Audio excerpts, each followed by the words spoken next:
Oh, for the love. Sorry, just clearing my Mountain Dew hole. I got my phone hole cleaned today. That's where you keep it? You're so cerebral and you're so developed and evolved.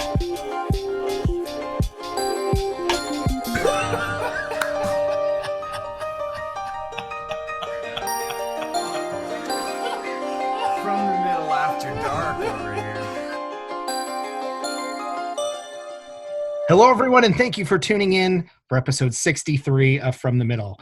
I am one of your hosts, Dylan, alongside Kendall, and our other regular host, Corey, is not here today.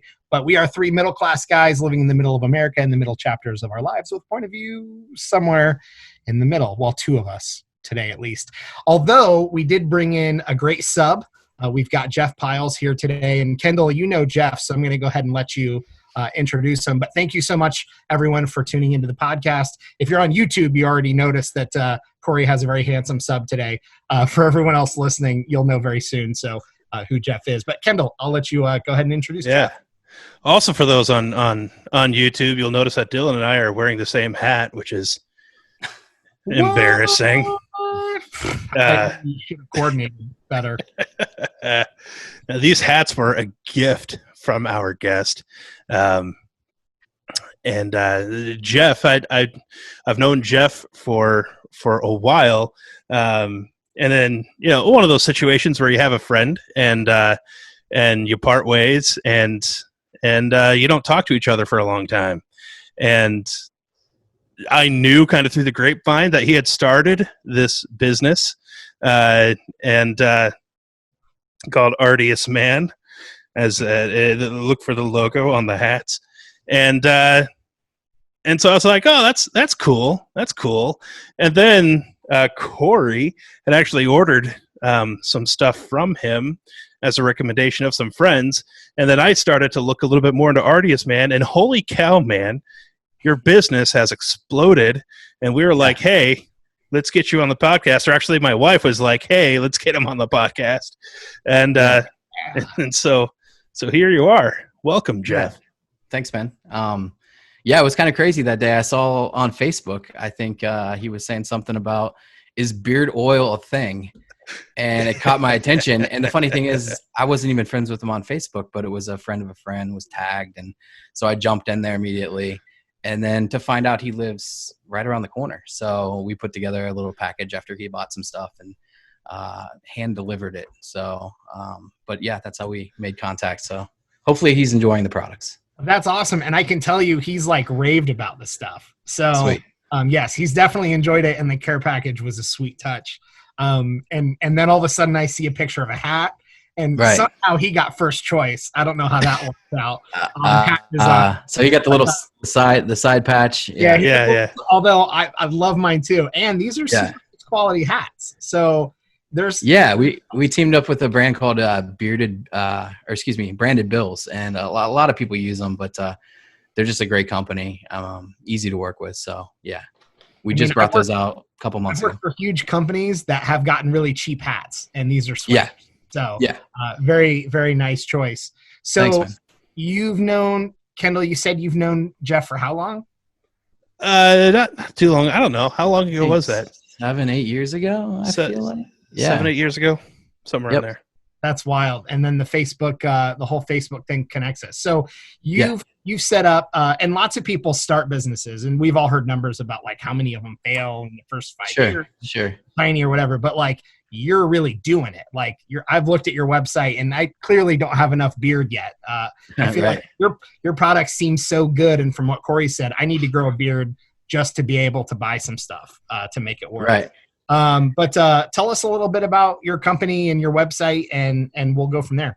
Yeah, sure. So I actually hooked up at a fantasy football draft. I got in touch with a friend that I hadn't been in contact with for many years, and we got to talking, and one thing led to another. We decided to figure out how to private label and create a brand. So we both grew facial hair, we grew beards, and realized there's not a lot of great stuff out there to put in your beards, and thought we could do something all natural with essential oils that would just be something that we could grow. So in 2014, we got together. In 2016, we officially launched Artius Man. And for the first 2 years, we did nothing but give stuff away to people. So we got involved in chats online with bearded community groups and that sort of thing, and just tried to kind of squeeze in wherever we could. And it just continued to grow. We're on year 4 now, going on year 5, and it's turned into,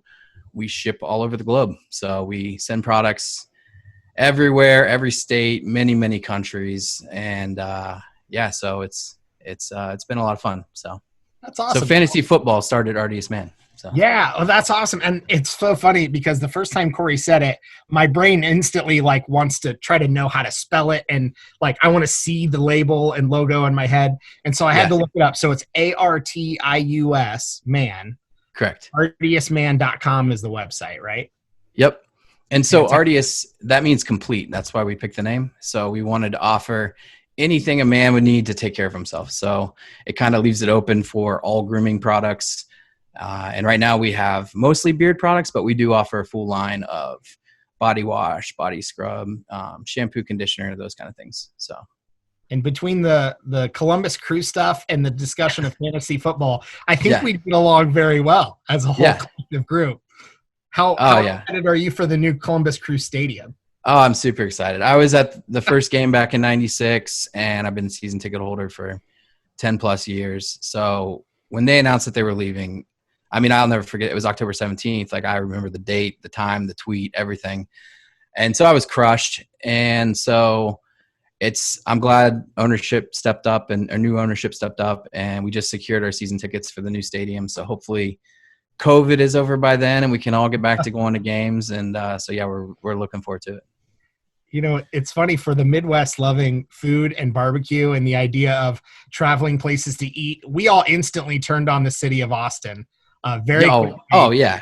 It was like, I think anyone in the state would be like, yeah, let's go to Texas to travel and try food and whatever. And we all turned on Austin, and it was like, no, it's terrible. How could they? Yeah, I had been to Austin twice before that, and I was like, this is the best city ever. And then that happened. I'm like, I'm never going back. That's exactly it. Kendall, I think I cut you off, buddy. Go ahead. No, you're fine. I was like, just because I know a little bit of it. Jeff's not just a fan of the Columbus Crew. He is king of the super fans, I think, of the Columbus Crew. Quite possibly. He is. Like and even just through social media and seeing things, man, if there's an event, he's at it. If there's like a quote unquote backstage VIP event, man, he's there. I have a feeling that you have a rapport with a number of players or staff members.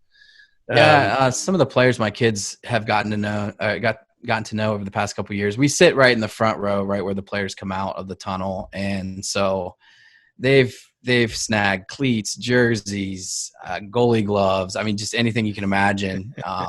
My son Owen, he's 10, and for the last 5 years, he's just been eating it up over there. So yeah, I mean, it helps to have cute young children at those things to get stuff, right? Yeah, I'm the bearded guy screaming behind him, but I push the girls up front, like, hey, go do your work. So, but so like you just strike me, and this is where you and me, I think, have some things in common, because you have an all-in attitude, I think, about just about everything. And the reason I say this is because I see like I commented earlier before we started recording about your microphone, and it was like, and it's like he needed a microphone, but he didn't just get a microphone. You clearly did a ton of research and got like the official microphone of podcasters everywhere. And I knew that, I recognized it from the tip of the microphone, because I too have done the same thing. If it works for Theo Vaughn, it'll work for me, right? yeah. That's Joe Rogan's microphone. It's all. Yeah. I too am using a Shure microphone, but it's a stage microphone. It's also a condenser, mic, just not that fancy. and then like the Taylor guitar behind you. Oh, And right. it just I do seems play like that. So what's that? I said I do play that, but I know you do. I know you not do. on camera. Here I am like a plebeian using the computer microphone. Good grief. Gotta throw something in my Amazon cart before this episode. Man, once we get back in studio, we'll get you into a proper mic again. I'll be, a big boy. I'll be a big boy someday. No, but like just so like because I think I share some of that with you, that I don't, there are very few things that I just kind of buy. It doesn't matter what it is.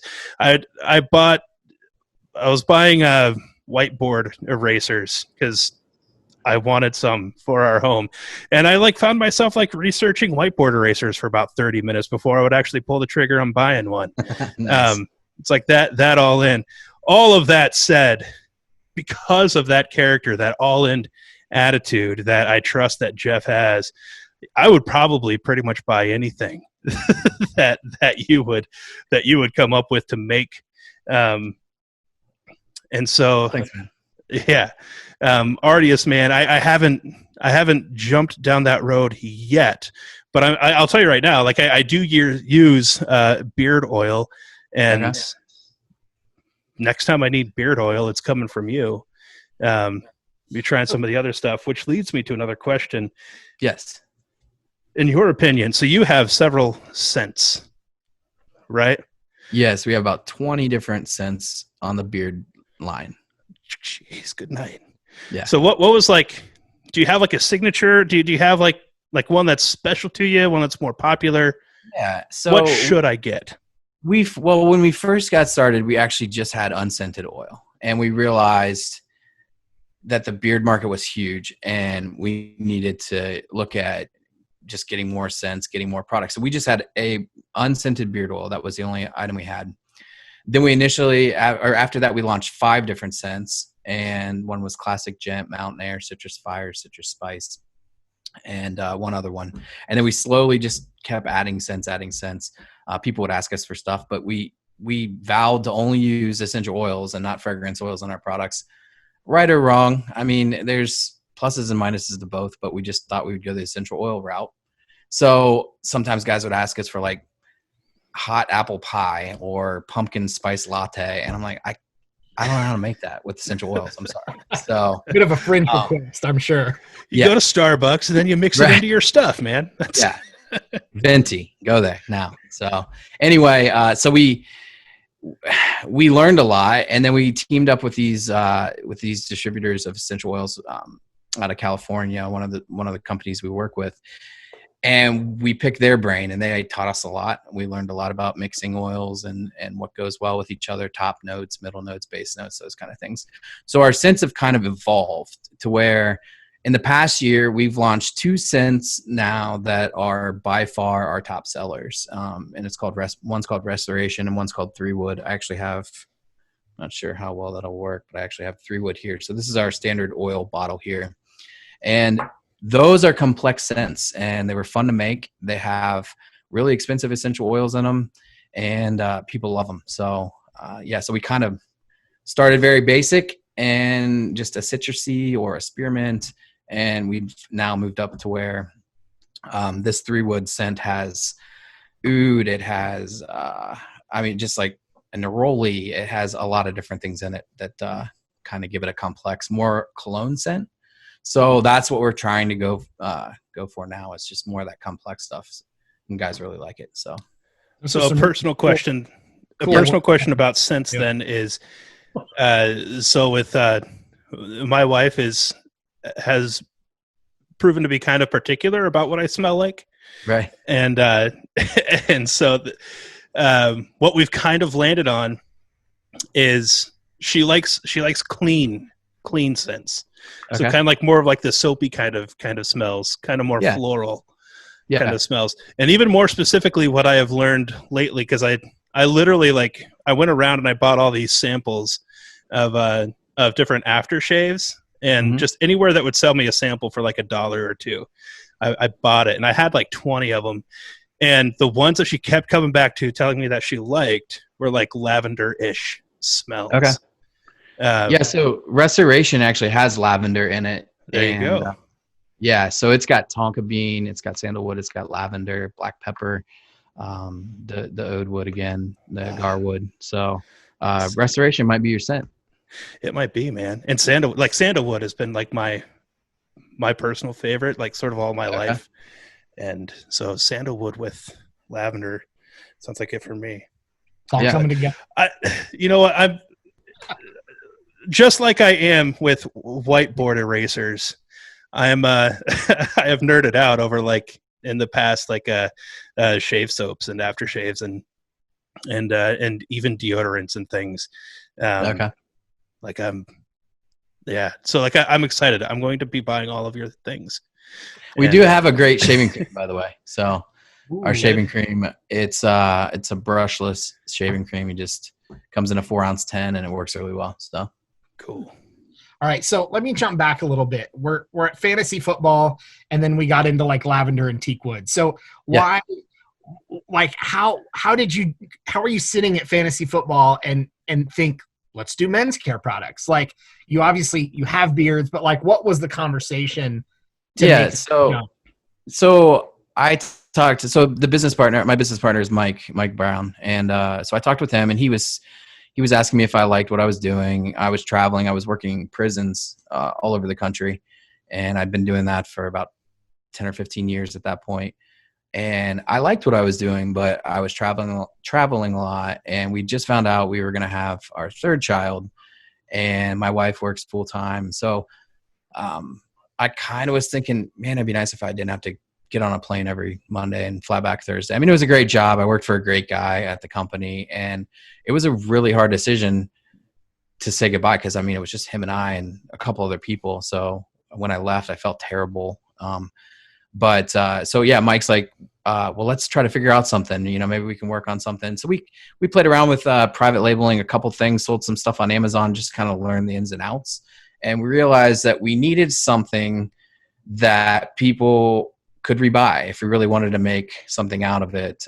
Just selling one thing to one person and being done was not a great business model. So that's when we started looking around like, well, what do we want to make better? And we felt like we could take men's care and make it better. So really it had to do with coming up with something that we could sell people over and over and over. And but then being able to form relationships with those customers. It's crazy how many people like will hit us up on Instagram. I mean, we're friends with a lot of people that have been buying from us for years. So it's been a lot of fun because we form relationships with people all over the country. But yeah, that's kind of what led us into making men's personal care products. Yeah. So no one and done selling like luxury yachts and planes and things. I mean, if I could sell a, $500 million yacht, I would do that one and done and be gone. Yeah. There's that kind of salesman too, that they love the big stuff. Like, right. Do you feel like you've always had that kind of entrepreneurial spirit? I mean, had you done anything like that from a young age, or was that meeting with Mike and Artius Man, was that really the beginning of that? I feel like because I worked for a small company before doing the, designing touchscreens for prisons and all that. It was just really me and another guy, and the guy was about 30 years older than me. And so he kind of took me under his wing and taught me. I learned a lot from him. I learned because it was a small company. I mean, I was there when they were writing checks, and I was there when we were looking at spreadsheets and figuring out budgets and pricing things out.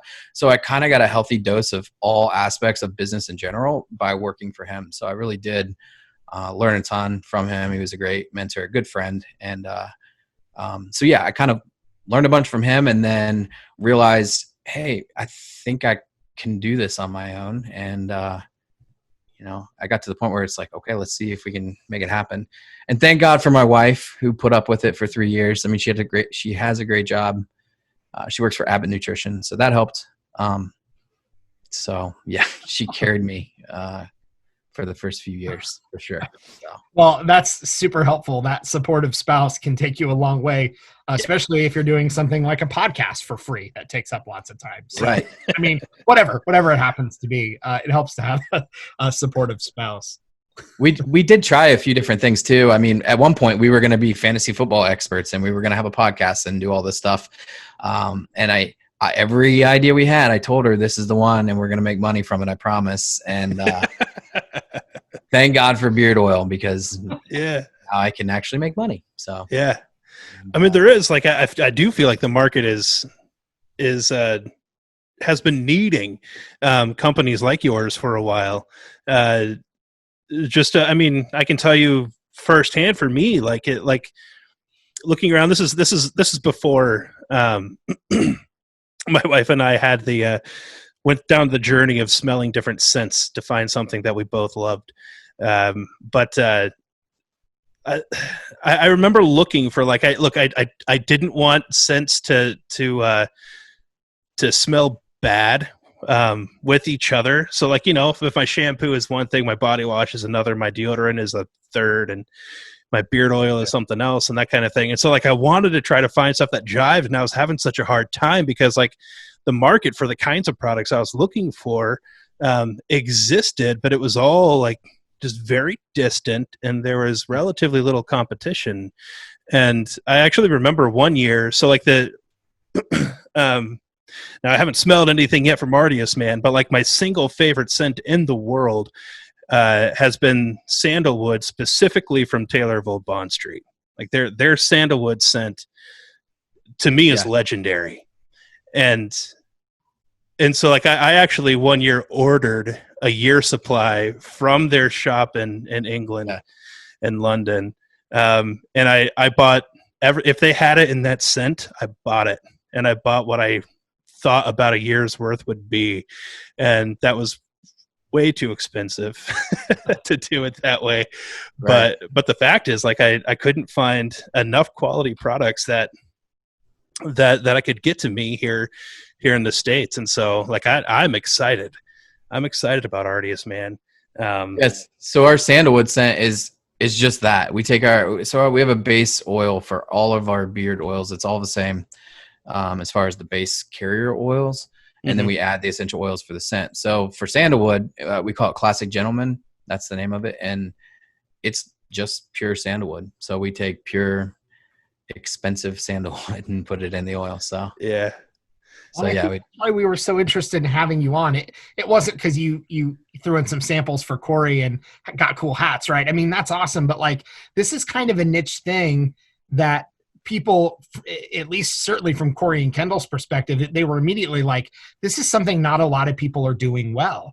So on top of the fact that, having you on, we get this whole backstory to the creation of Artius Man and kind of the evolution of the brand, but also something that's niche and also you happen to be in a business that's very on trend right now.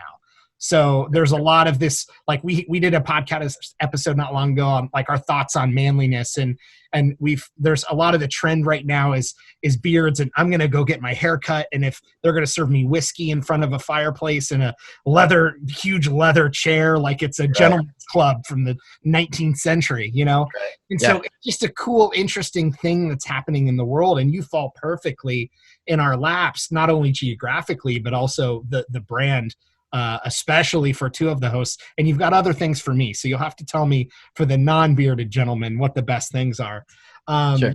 And so I think it's just fascinating. And Kendall, I'm glad you brought that up. It was a perfect segue to really why we wanted to have you. And we're super appreciative for that. So I have another question though. I have several more if you're willing to hang in there. What's the least obvious and most obvious things you've done to get the business where it is now? There's some people are going to say we just showed up and worked hard every day. That's the most obvious, and I want to hear that too. But what's the least and most obvious things you've done to get this far?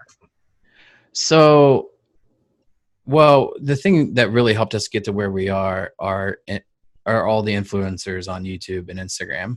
So what Mike did a fantastic job at the beginning and still does, he kind of handles finding YouTubers, finding people on Instagram that have a good following, that make great videos, how-to videos, and really contacting them, getting our products in their hands, and then setting them up as an affiliate and letting them make videos that where they recommend our product. And so we grew the business pretty much 100% that way.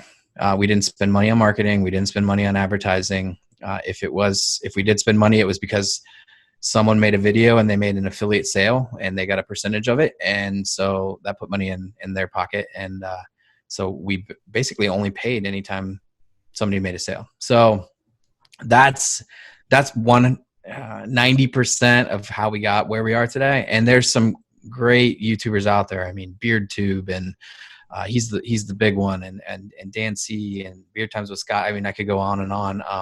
Go ahead and plug up, because anyone interested in this episode certainly will want to know where to find helpful videos.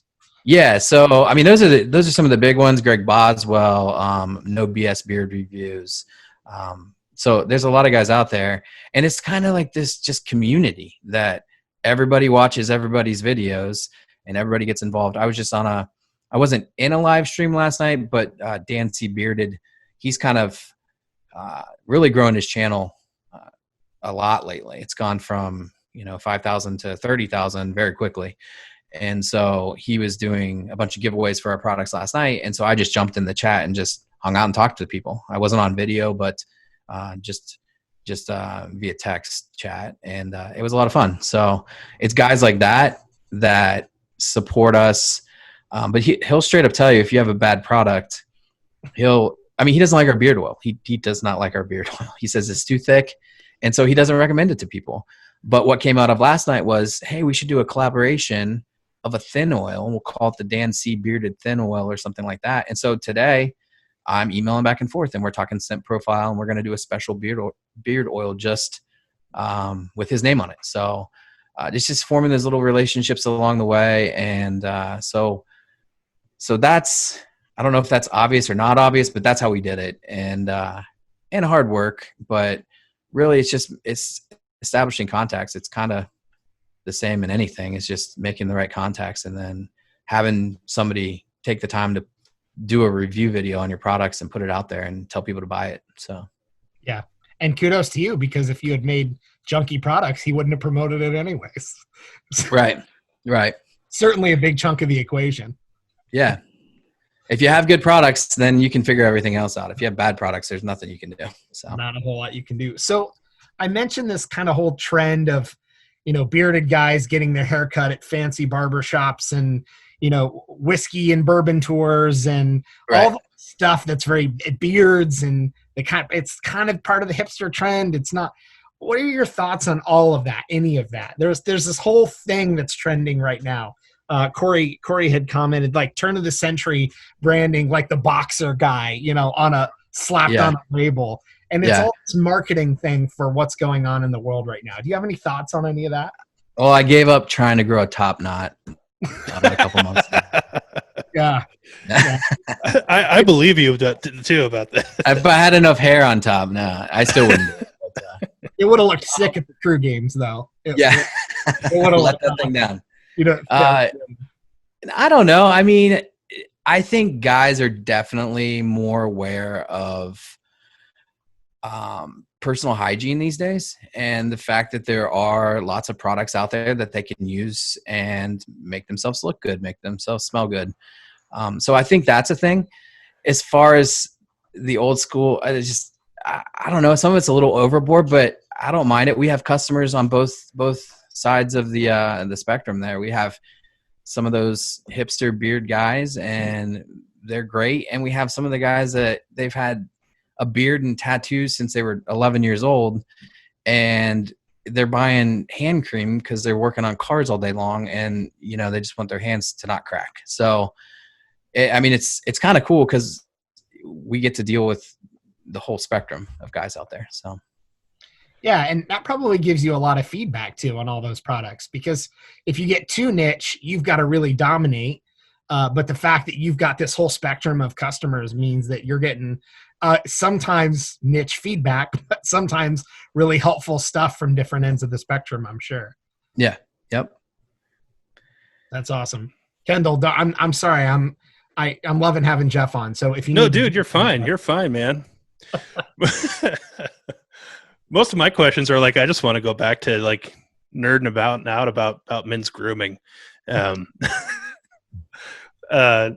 Because as you were talking about like the old timey stuff and that kind of thing, what starts hitting my mind is the evolution as I perceive it of like scent popularities. So like the old timey smells now, like sandalwood is kind of an old timey feel to it, and you know like the Old Spice kind of smell, that kind of thing. Rum and yeah. We actually have we do candles too. We just started doing those about a year ago, and we have one that we called Barbershop, and it smells like an old school barbershop. It's got that kind of powdery bay rum kind of smell. Yeah, and awesome. So I highly recommend those. Yeah, but so I feel like when I was growing up, like Old Spice was getting made fun of because of the way it smelled, and it smelled like old people. And it's I don't know, it's one of those, and so like everybody, myself included, we're like going toward the Calvin Klein euphoria, and like the tobacco kind of dark kind of scents, if I can describe them that way. But like the spicy scents weren't really all that popular, but now they're coming back. And in my mind, I kind of wonder, is like, you know, turn of the century, is that what guys smelled like? The stuff that we're smelling now, because it has changed. Now I don't know. I could be. I don't know how much you were into men's grooming stuff before all of this started. If you were into it, I'm curious to know kind of what your thoughts are on the evolution of smells. Yeah, I mean, I was into it, but it was more just the cologne. That's all I really focused on. As far as the wash, I mean, I liked using bars of soap from Whole Foods, I guess. I don't know. I wasn't too picky, but they looked cool on the shelf. So they said goat's milk. I was like, well, I guess I should use it. That sounds healthy. My wife bought me a bar of hops soap one time, and I really liked that. But really it was just cologne, and it was just, nothing fancy. Go to Macy's and pick something up out of the counter. So, but yeah, the scents. It's funny you mentioned the old man scent. I was actually watching a video last night, and it was a guy and his wife. They do reviews, and she comes in and always smells and gives her take on the scent. And she goes, "It smells like old man scent," and she's like, "And that's not a bad thing." I was just like, okay. It was somebody else's beard oil. It was a different company. I can't remember who it was, but yeah, that goes along with what you're saying. I mean, she was totally into it. And so yeah, maybe we have just, I mean, when was the last worldwide plague, virus, whatever we're in right now? That's about 100 years ago. So, I mean, we got COVID now, and then we got the old scents coming back. And so we're just, taking it for a loop here. So. Yeah, the whole trend in a nutshell, we're just trying to smell like old men again. Yeah, right. Oh, all right. Now, if you could have your choice of a celebrity endorser of any kind for your brand, you could just pick them, and they're going to be who would you pick, and why would it be Nick Offerman?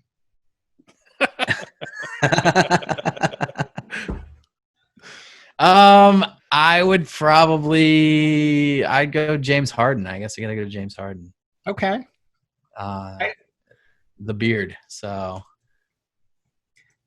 it's funny, a friend of mine that works for me, I love him, his name's Pledge, and he's just got these big ideas for Artius, and he's worked for us for about 2 years now.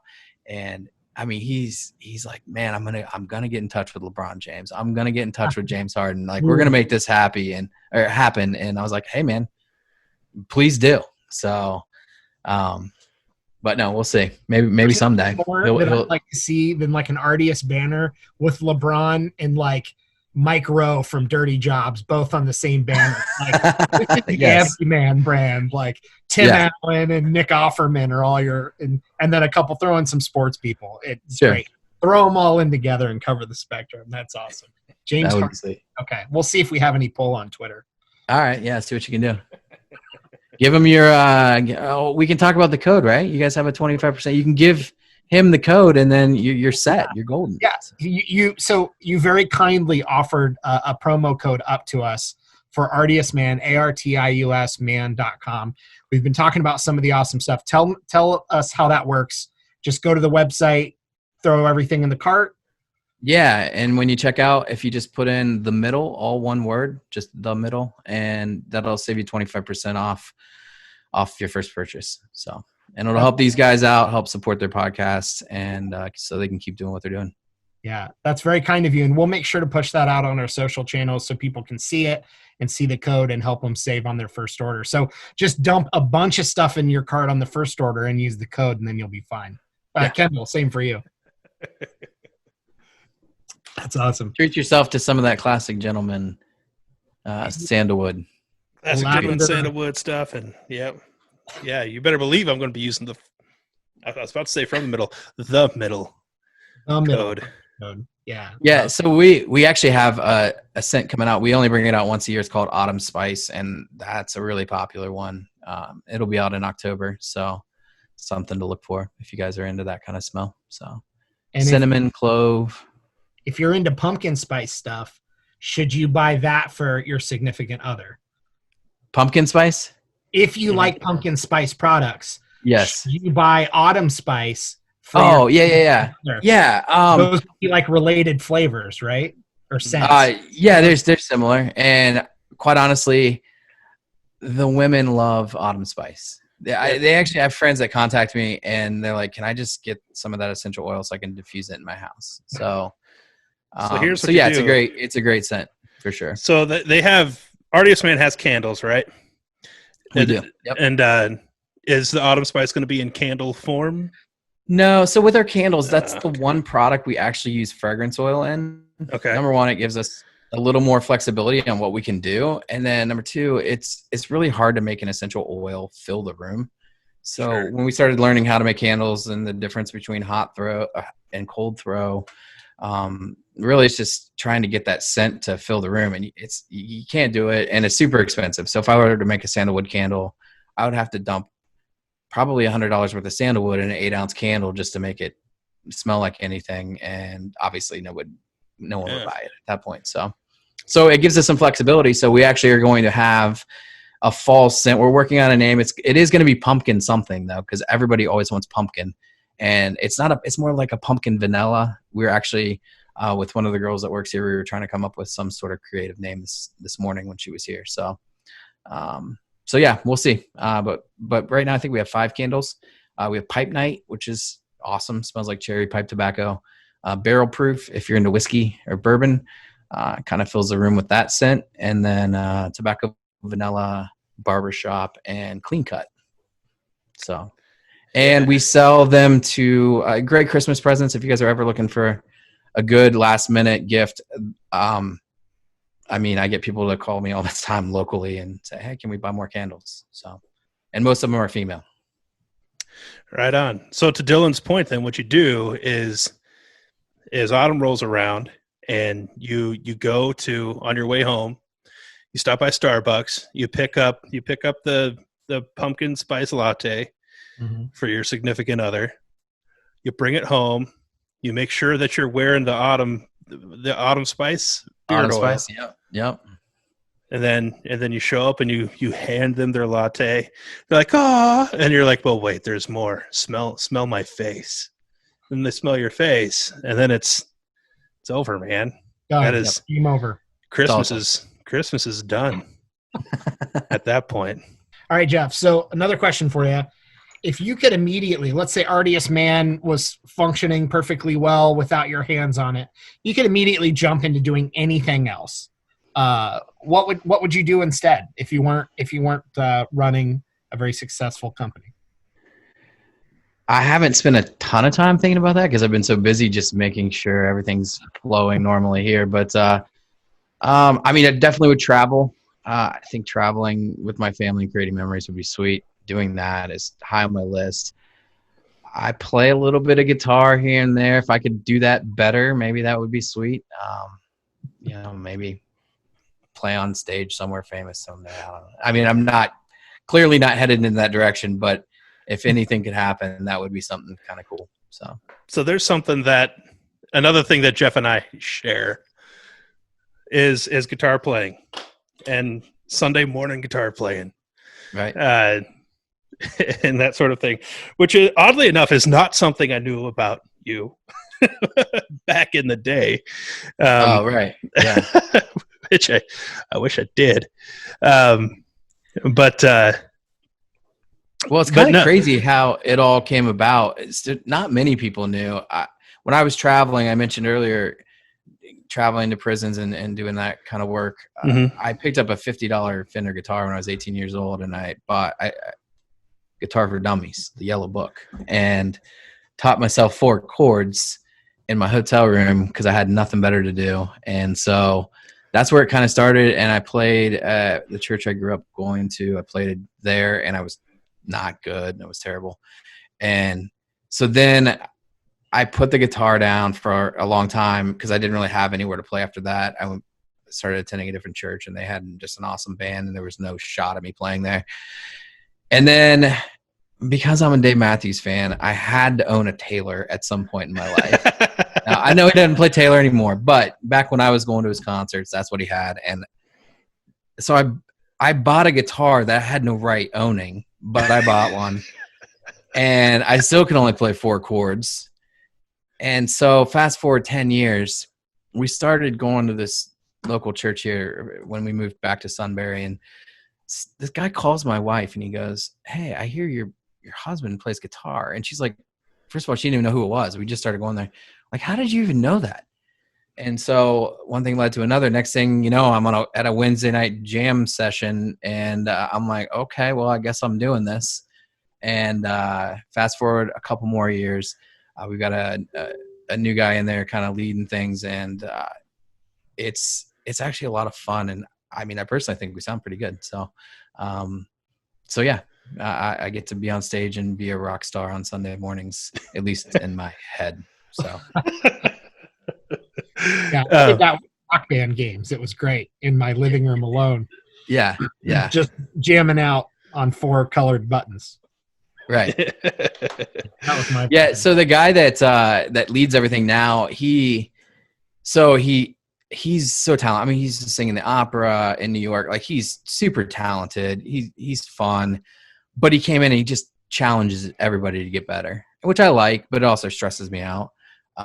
So he didn't tell me to buy an electric guitar or build a pedal board, but I knew that's what he wanted. So that's what I did.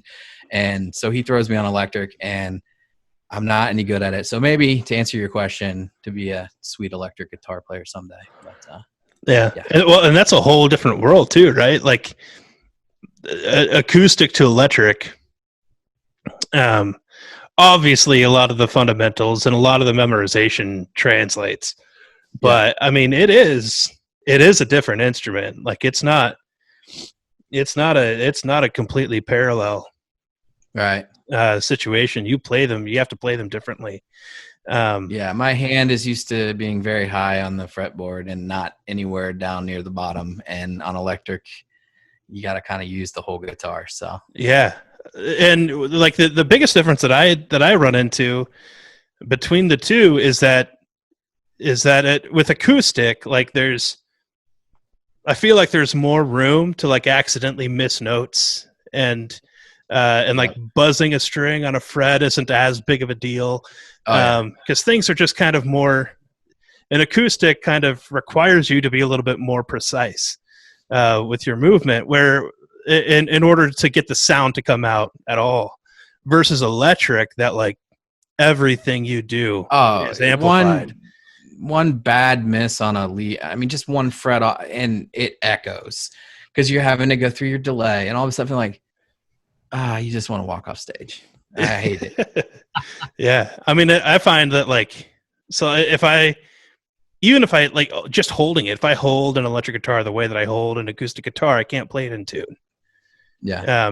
I have that problem. It's really easy for me to accidentally bend the neck on an electric. And I struggle with the D chord. If I'm trying to play a D, it always sounds out of tune on an electric because I'm pushing so hard. And so I feel like when you talk to acoustic players and electric players, it just kind of depends on what they learned on. There's a lot of folks who learn electric guitar because they want to be a rock guitarist or whatever, and they have a problem trying to transition to acoustic. Like their fingers start hurting, and they can't. It's a little bit more difficult for them to get a clean chord out of an acoustic guitar. But then the acoustic guitar is going the other direction, like in my case, and also in yours is just as difficult, because they're like all of those fundamentals that we're used to on acoustic. You try to apply those to electric, and it just plays out of tune, and it's just interesting to me. And something else that I struggle with too is we always play in the key of G, but none of the songs are in the key of G. So go learn the lead line, capo it down so you can figure it out and be able to play with the recording, and then come back and play. It's like adding 4 steps just to make it work. So yeah, but maybe someday I'll get there. Yeah. But then also trying to get the right sounds out. So you'd mentioned building a pedal board, and you know, you've got these fancy boutique pedals on your board, Right. which again, like there's different sounds that you're trying to get, which also and that's not as easy as it sounds either. Yeah, Like I joke around that I have a $2,000 pedal board that I don't know how to play any. I mean, it's worth about $50 to me. I mean, it's like, I can, but it's again way more than I should have for myself because I'm not at that level. But oh well. Well, maybe. I mean, so with the thing about effects pedals is that there are some things that are just really hard to do if you don't have anything like it. Like you've got to have something that'll take care of some of the leeway for you. And like back in the old days, like guys used to just, you know, they would just overdrive their amp. They knew how to do that.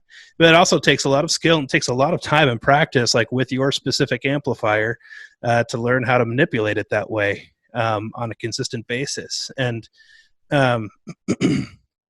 having a pedal means you no longer have to worry about all of that. And having the right pedal means that it can just sound the way that you want it to sound in your head if you can get on YouTube and find out what that pedal sounds like. Right. And so like for me, I've had spurts of being into electric guitar. So I mean, I've had bands where I've played electric guitar in before, but for leading worship, I've tried it a couple of times, and it's different. And I don't know. I feel like for me, like I tend to want to sort of drive rhythm for the band, which is a little bit more difficult, I think, for me to do on an electric. But even now, like my pedal setup isn't exactly what I would want it to be. And so like, even if I do play electric guitar these days with the equipment that I currently have, like there's a small number of songs that I think that the sound that I can create actually fits. And so there's that too. So I don't know. It's just learning the pedals in general. I mean, figuring out on the reverb pedal, I mean, it's got 5,000 different settings. So, right. You know, so yeah, it's challenging. Actually, the guy, my friend Eric, who plays with us, the one that went to school, went to college, he went to Otterbein here for bass. I actually have him sometimes come over, and I pay him for a lesson on how to play that Sunday's songs. I was like, hey, just come over before rehearsal, and I'll pay you for an hour to make my pedals sound good and show me exactly what to play. So that's worked out well. Yeah. Hey, that still feels like that part of that whole all-in attitude. If you're going to do it, I might as well get somebody over here who was trained in it. Get some help with it. We're going to go all in on making sure this sounds awesome. Or Googling things off stage, whatever works best. Yeah, right. That's awesome. So we have a lot of nerdy discussion on the podcast. You might have caught some of that. Cover a lot of pop culture. Can I do some like rapid fire, pick this or that, like which do you prefer type? Okay. Because I find it interesting. Some of the people listening might want to know. DC or Marvel? Do you have a preference? Marvel, I guess. You, I don't it really can have. be neither. If you really want, you can say neither. I'll go with Marvel. Marvel. All right. I think Star you said Wars. better movies right now, like a podcast or two ago. So Yeah. That's hands down. we'll We know go with that's that. true. But we're talking general world. So if you happen to like the comics better from DC, you could say that. But clearly, the Marvel movies are better. Yeah, we'll go with that. Star Wars or Star Trek? Do you have a preference? So this is. I know this is rapid fire, but I grew up watching Star Trek of all things, and I didn't watch Star Wars much, but I don't watch Star Trek at all now. And my son is so in love with Star Wars, and it is sad that he knows 1,000 times more than me, and he actually gets upset with me that I don't know the things that he knows about Star Wars. So I do like Star Wars, and I'm learning a lot through my son. So Okay, we never get to talk about Star Trek, and so I want to ask, what did you watch growing up? Which series? I watched The Next Generation because where I lived out in the middle of nowhere, we had 4 channels, and so that was on, and so that's why I watched it. And I think I've seen the original 6 movies. Okay.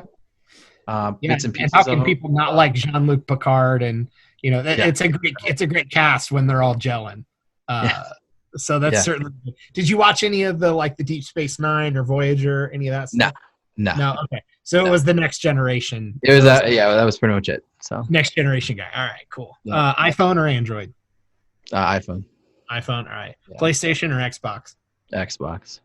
And this one, this is great. See, we're Star Trek and Xbox. We're getting some different people on here. All right, this is a very important one. Mashed potatoes with or without the skins? That's my number one. Cooking is my all-time favorite thing to do. But I'll go skinless. Skinless mashed potatoes. All right. So you love cooking though? Oh yeah, Is there any story there? Like anything from your background that made you love doing it? So when I was 18, I worked for Max Thermos for a little while at Polaris, and then they were building Martini right next to it, Cameron Mitchell restaurant at the time. Well, it still is Cameron Mitchell restaurant. He hasn't sold that one off, but so I went and worked for Martini, and I just bussed tables because I wasn't even old enough to serve.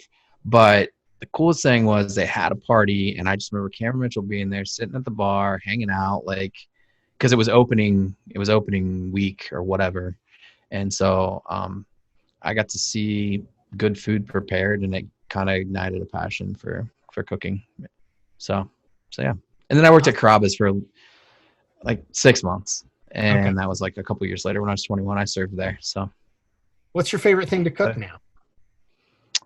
So I love smoking things. I have a Green Mountain grill and a Traeger pellet grill. So I like smoking briskets and ribs and pulled pork and that sort of thing.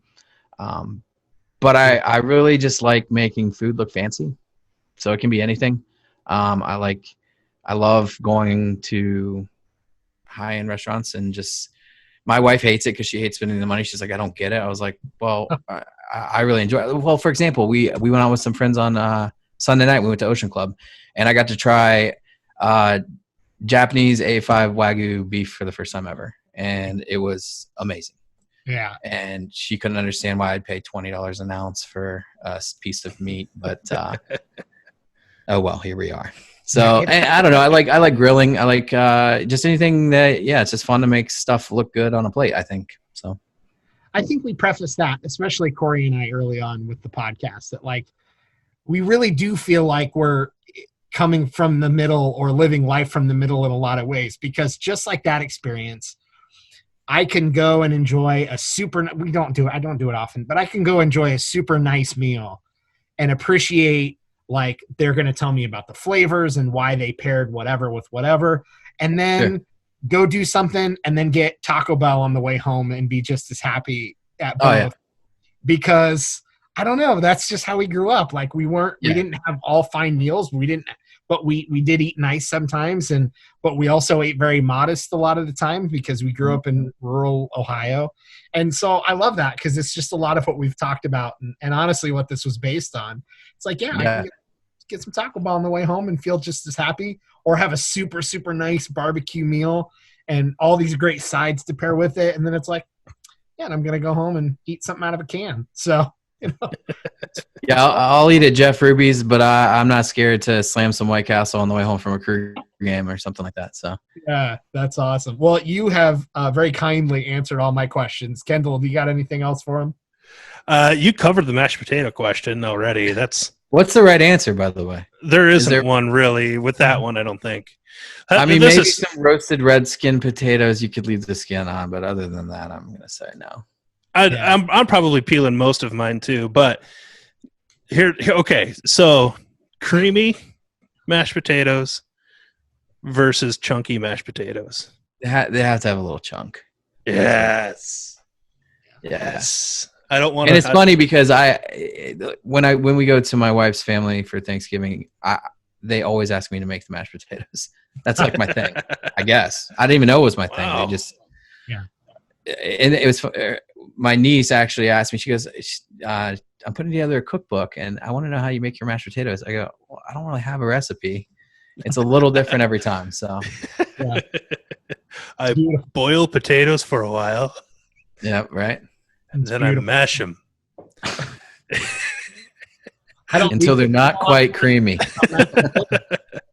But I don't mash them too much because Right. Yeah. you know That's what? beautiful. I mean, that's not me being snobbish about mashed potatoes.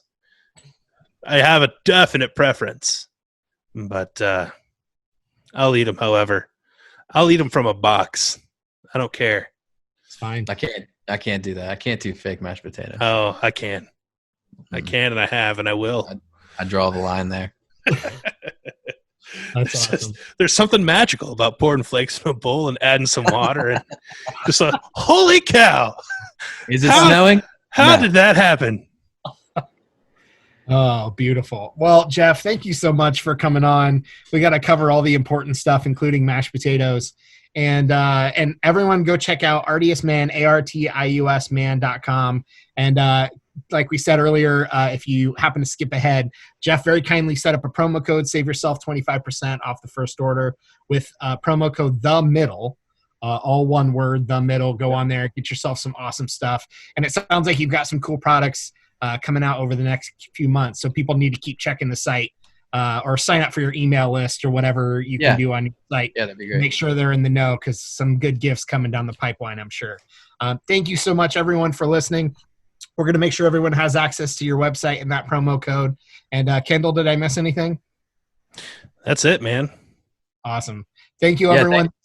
Thank thanks. you. Jeff. Yeah, thanks for having me on. I appreciate it. And it's just been fun kind of watching you guys grow as well. So, yeah, if you ever want me to come back on and hang out, I'd love to. So, Oh, we're coming to your place, and you're cooking mashed potatoes and smoking We're going something to do for some us. That's all behind right. the scenes Yeah. food, grilling, Columbus Crew fantasy football mashed potato talk. Yeah, and we're all going to share your microphone.